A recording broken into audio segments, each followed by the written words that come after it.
Всем привет! Вот заглавок моего ролика гласит о том, кому помогает сенатор Рэнд Паул с Кентаки, республиканец, тем, что он заблокировал 40-миллиардную помощь, 40 миллиардов долларов помощь Украине, которую попросил Байден, которую уже проголосовали за в парламенте, и вот перешло в Сенат, перед тем, как Байден официально подпишет это, и он заблокировал эту помощь. Ну, я видел эти новости много в телеграм-каналах русских, и там люди писали в комментах, что вот наш человек, там то все. Но нет, не совсем. Послушайте, все очень логично. Это не то, что он не хочет помочь Украине или что такое. Большинство республиканцев, да, хотят помочь Украине, да, согласны на послание этой помощи. Чувак просто очень логично заявил: слушайте, мы посылаем такое бабло на Украину. И мы все знаем, что там как бы, особенно с тем, что он этого не говорил, но особенно с тем, что там сейчас идет разборка про сына Байдена, какие он там взятки брал и так далее. Вот. Он говорит, мы понимаем, что деньги, ну, непонятно куда там, сколько разворовывается, и не все доходят до того, до чего должны дойти, как бы, что вместо того, что вот мы посылаем 40 миллиардов, например, иди знай, сколько из них действительно помогают Украине, а сколько разворовывается по дороге.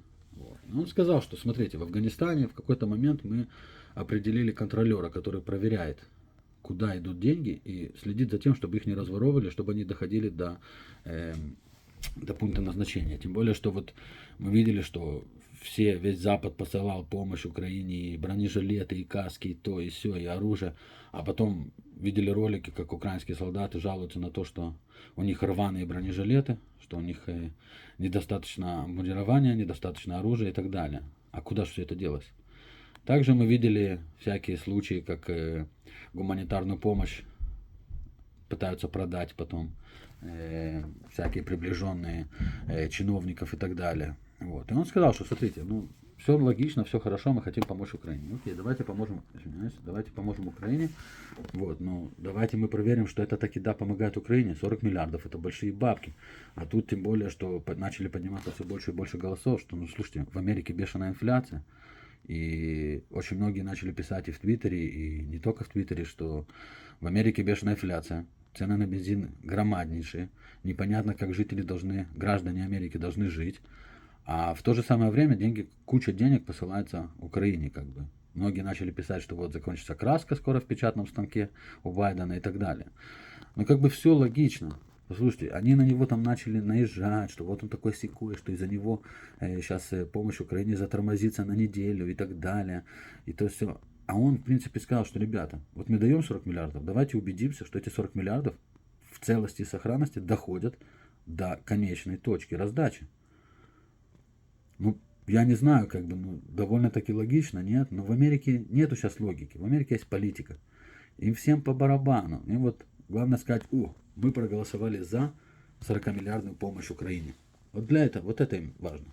Что вот мы такие хорошие, мы такие эти вот. А куда дойдут деньги? Им потом все равно. Даже если эти деньги вообще не дойдут до Украины, им плевать. Они свое сделали. Они подписали. Они разрешили помощь, они подписали, они выделили деньги. Дойдет это до Украины, дойдет, поможет это украинским солдатам, не поможет. Им по барабану. Им плевать. Им главное на бумажке. Мы подписали. А он сказал, что, ребята, ну давайте убедимся, что то, что мы даем, не идет кому-то в карман. А то потом начинается, что те то разворовали, те эти разворовали. И все это знают. И коррупция в Украине была всю жизнь. И до 2014 года, и после 2014 года, и до этой войны, и после этой войны будет тоже. В любой стране коррупция просто там прыгает от счастья, когда такие вещи происходят. Потому что чем больше денег дают, тем больше можно разворовать.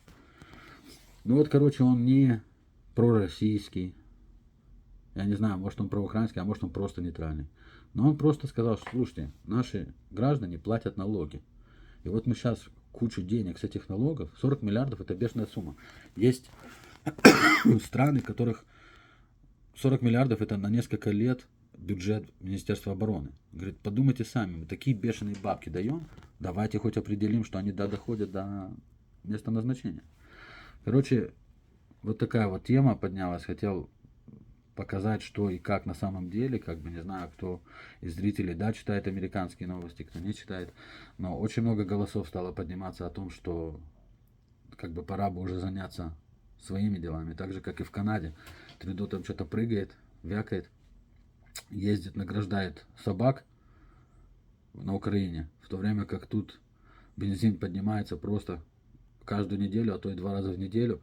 И конца и края не видно. И ничего с этим он не делает. Вот. Так что, не знаю, как бы. Ну, вот такая вот тема прошла. Хотел с вами поделиться. Всем привет.